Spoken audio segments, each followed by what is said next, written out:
Hello everyone bill hello everyone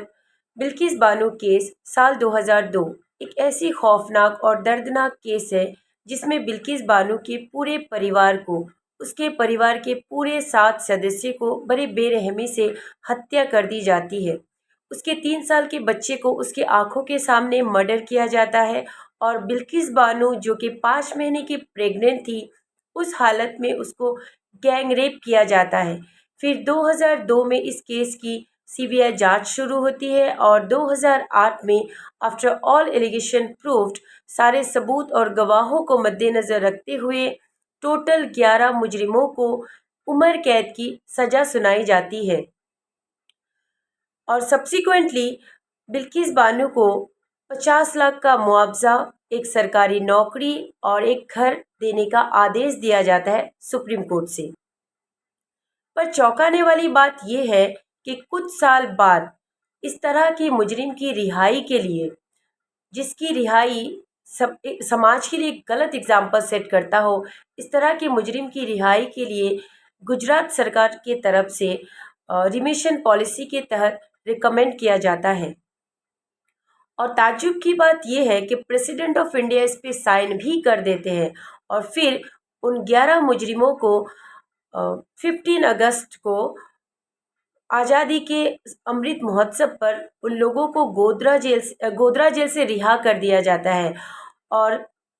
यानी उन लोगों का सज़ा माफ़ कर दिया जाता है।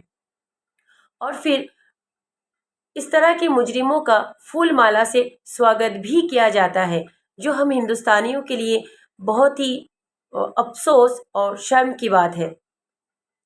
जबकि सीआरपीसी सेक्शन 432 रिमिशन का प्रावधान ये कहता है कि जिस स्टेट